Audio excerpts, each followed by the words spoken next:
Alright y'all, so this is going to be a slightly different studio vlog than usual. I'm going to take you to the studio and then I'm going to do a songwriting session together. You can see what I worked on for this song, and then we're going to jump back here and do some songwriting together and just like chat artist stuff. Okay, love you. See you in a minute. Honestly, this song is further along than I thought it was. I think so. Like, it feels like, that's what I'm saying. Like, every time I listen to it, I'm like, it feels like a whole idea. Yeah. Which is really cool. Like, I feel like we're in and out, and it's like a specific vibe, and like our vocal ideas are there, and like our fun production moments are there, and like, and then I'm really f***ing with that ending. Like, yeah. Yeah. I don't know, kind of here for it. Too, when you were away, that I went into this one. Interesting. And I like tried to make it like clean it up and like do all these things, so we'll see what ended up happening. It's always a fun adventure to be like going back. I don't know what happened, but we'll see. We need one more, I think, right? For an EP, or we need two more? It's totally up to you. We had the original guitar chugging, lifted up a bunch of information on the sides, and then I took down in the middle where your vocal is, so that it could kind of hug around your vocal a little bit more. You picture your vocal here, then it's higher up on the sides, the guitar, and then it's a bit lower in the middle. Okay. So that you'll hear it kind of here rather than here. I like it louder. Yeah. What about I you? think it's cool, yeah. Let me just, you know what I'll do? Let's do this. There's nothing in that section I would change. Okay, love it. Yeah, me neither. I really like it. Cool. I think. Do you like that? I think I do, because I do remember feeling like it needed more movement. Okay. Into that, right? I think we right. both So we take a kind of boom, boom, like that. Yeah. Okay. Or what if we did that on the second one? Yeah, we could do that on the second one instead. So you want to move that to the second one? Maybe just to hear Let's it. And leave the first one as just a pause, just to hear how that sounds. Leave the first one as just a pause? Without the woo. Oh, I see what you're saying. Yeah, okay, let's do that. How do you feel about that section? The only thing that stood out I wasn't crazy about was the me, consume me. Okay. I feel like it could be softer, maybe less like, what's that called when it's like, me. Vocal fry? Yeah. Should we lower those at all or no? Probably. Okay, let's see how that feels. I'm always down to lower vocals though, so don't ask me. Let's take another me. Yeah. I have this, the original me that I had. Why would I have to switch that out? I probably said I didn't like it. Okay, let's... I Okay, love it. Do you? Yeah. I need to make a montage of every time I need reassurance. I'm so obsessed with that album you sent me. I was listening to it the entire Isn't it so way. cool? Yeah. I know. Like, it's I've never heard of it before. Good. Why is it only this vanity mirror though? That's what's weird. It's not like ring lights. Maybe let me go grab my ring light. This is so much brighter than I wanted. You can probably see. I'm having a huge like allergic reaction to something at work, so don't mind all these little pimples and dots. I finished writing Easy to Miss with Jesse, and I sat down to write our next song with him, and for the next one I knew that I wanted him to be a co-writer on it. Sat down to write and I was like, I don't know, man, like I'm just not feeling anything. I don't have heartbreak or love or anything to write about. Like, what do I do? Not that you have to write about love in any way. There's so much more you can write about, but I guess I was just feeling kind of like at one level. Wanted someone to like rile me up, invite somebody to mess me up. So that's where this song idea came in, and we kind of wrote from that place. I was like, instead of trying to force like an old love song to come into fruition, or I hate my ex kind of song or anything else, I was like, why don't we just write a song from that place of like, I want someone to mess me up because I'm so stagnant. Not to say that being at peace is a bad thing. This is just like one thing, one place in my heart I was writing from. That's what I said before in a video that I love about music, is like, this isn't how I feel all the time, but this can be how I felt in one moment and I'm writing about it. Which is where the kind of like pre-chorus vibe has come in, and Jesse actually wrote that. I changed like a few words. He wrote from, you know, that kind of concept or idea. Throughout writing this song, I gained feelings for somebody. I was like, okay, but now like this isn't feeling authentic because I'm not really wanting someone to mess me up. Someone's kind of gotten under my skin. Somebody's kind of, you know, made me feel something. That whole vibe just wasn't really like feeling authentic or like inspiring to me anymore. Every time I was writing it, I felt like it was overly cheesy and I didn't really know what to say. I think because I wasn't feeling inspired. And this song has gone through so many different like ideas and rewrites. Eventually the song took a whole other meaning and the song became this like obsessive love. As I've been feeling uninspired with like the actual words, like I feel so inspired by the concept, but the words are just like not coming to me. I started reading Call Me By Your Name because I love the movie, and I feel like that sort of like very intense, visceral, physical feeling of lust or love or whatever you want to call it is so fitting. I want to tell a really funny personal story, but it's like, it's so embarrassing, but I'll probably end up telling it one day anyways. I talk about this song, so maybe I'll just tell it. In my teen years, was so like boy crazy, boy obsessed. They were the center of my universe, and so I felt like even like before dance rehearsal I'd be crying over a guy, or like at school I found it so hard to focus because I was thinking about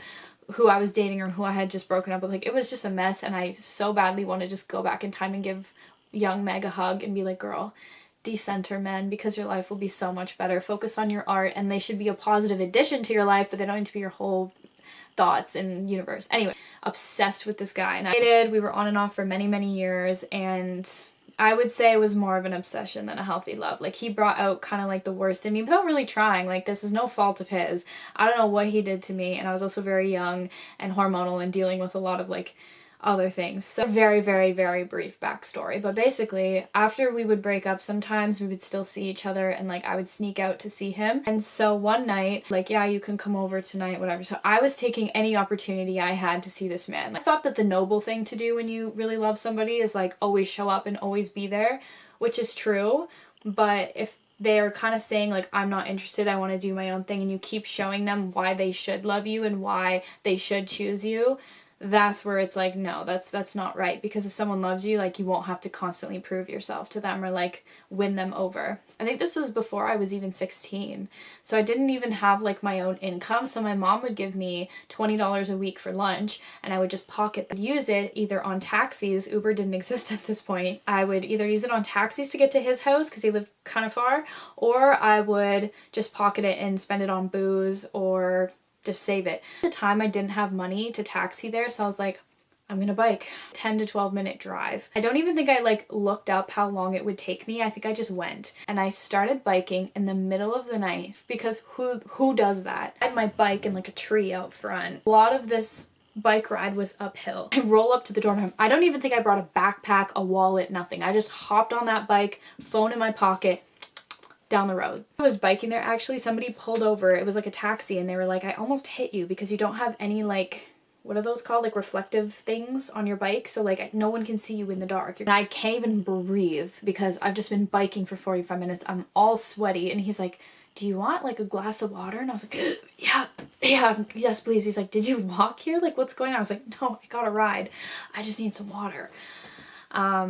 Tried to play it off. I don't think it worked. My friends love that story of me because they just think it's so funny, and it is really funny to look back on. The state of mind I thought would be really fun to write from in this song. It's just that very like obsessive, will do anything for this person. Jesse and I like wrote from that place because I told him the bike story. You're an artist and a creative, I think we feel things so deeply, and that kind of like obsessive love, like Call Me By Your Name or Me in the Past, it's just like something that can kind of happen and take over you. It's such a fun place to write from, this kind of like all-consuming lust or love. I don't want to give too much away. I started seeing somebody, and I was just really like lusting over the thought of getting to see them again, so it's also written from that place, and just kind of like combining a whole bunch of different ideas. And even though I don't fully relate to it anymore, I think there's like a little piece of us that never truly goes away, you know? Now that you've kind of heard the gist of the song and what we're talking about here and like what we're dealing with, let's get into writing. Okay, my friends, so I have just downloaded the audio file from Jesse where I asked for an instrumental. I'm just gonna play around and see what happens. This one I like. Da, da, da, da, da. What the hell did I do? What you do? I didn't. Can't show like everything because I still want the song to be a surprise when it comes out, but we'll do some of it together. This intro's so cool.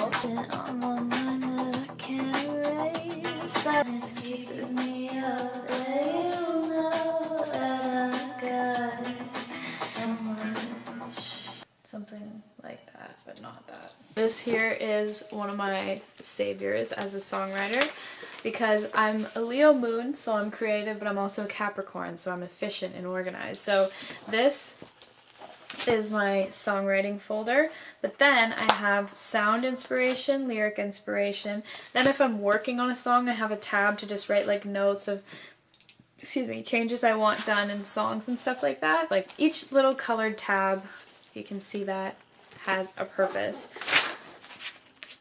I ripped that. Here. Right now the song is opening like a visceral thing, a fever dream. I do think that's pretty, but there's something about it as an opening line that I'm just not loving, and I haven't been in love with it since the beginning. Still be in the song, I just don't think it's meant to be the opening line. And Jesse was like, maybe it's the hook, but I heard it in like this chorus part and I don't like it as a hook either, so I think I'm just gonna incorporate it in this first verse because I have quite a bit of time. Right now the album I'm obsessively listening to is called Less Is More by Zebra Cats, and I feel like a lot of this music is getting me in the vibe as well, so I'm gonna listen to More. Also, I'm washing my sheets. I don't just sleep on a bare bed. Sometimes I do, actually. With 100 Days, everything just came together like a puzzle so effortlessly and easy to miss. I had a very clear idea of what I wanted to do, so that one came together easily, and this one's just been like such a struggle. But I had to turn off that ring light. I'm sorry if it's a little bit dark and like weird in here now, but I think I've written something I'm like kind of happy with. I'm not sure about the melody. I find the melody, like the production of the song I love so much, and I just find melodies hard to write to it for some reason. I'm not the best at melodies to begin with, but I think I've written like a little bit of an idea down, and I still included the word visceral, but I just don't like it opening on that. So it was just recording a few little like improv-y acapella covers into my microphone for TikTok because I'm trying to sing a little bit more and get like more comfortable with singing and putting it out there. So I just did that for the last like, I don't know, 20 to 30 minutes. I was just singing random stuff. The idea of like reckless, actually not that melody, but I wanted to kind of get those ideas down of keeping me up at night. I just love the idea of like, you know, this person, because she's gonna end up at this guy's house. I love the idea of like her waking up in the night, or like her unable to sleep because she's just so consumed by this feeling for him. And I just read in Call Me By Your Name this morning, he was saying how like he was just laying there like hoping he would come into his room, and he felt like his body was on fire, just like waiting for him. And so that's kind of inspired this whole like, I want the start of the song to be like she's in bed and she literally can't even sleep because she's just thinking so much about this guy, and it's almost like because of that she ends up having to physically do something about it, like go to his house. Yeah. Oh, my friend Jen just listened to my song. That's who was texting me. Her, my newest single, and I usually don't send my music to very many people. I keep it super limited. Probably under 5 people ever hear it before it comes out because I don't want to start like picking favorites of like who gets to hear, you know, so I just let everybody hear it together. But Jen, I just always send to her. I was very productive though, like I got quite a bit of writing done. I don't feel like I fully dove into the mindset I want to, and tomorrow night I have rehearsal after work, so I won't be able to sit down and do this tomorrow night. Content stuff and like stuff for my Easy to Miss promo, so I like have done a lot for that, but I haven't like sat down and worked on this as much as I wanted to tonight. Sorry that I can't show too much because I obviously want the song to still be a surprise. If you've made it this far into the vlog, I feel like you deserve to hear an extra little snippet. So this is like the outro, I guess. I think outro is actually not a real word, but like this is the ending of the song. I'll show you a little bit. To me it sounds like a spy is like pulling off a heist or like breaking into a building, or I don't know. I just picture some like a really fast driving car, or like, yeah, a heist. Like if you've ever seen the show Animal Kingdom, to me this is the kind of song that would play while they're like stealing a bunch of money or something. think I'm gonna call it a night there just because I'm petrified to be tired at work because my shows are hard this year. If you like the more like personal style videos, please let me know. Leave me a red heart down below if you like these more personal style videos, and if you made it through the whole thing. Thank you so much. I love you. Thank you for being here. And I really do mean that. Thank you so much for being here. Like, this is my passion. I love making content. I love making videos. I love making music. So thank you for supporting me in that, and have a good sleep or a great day, depending on what time it is for you. Good night.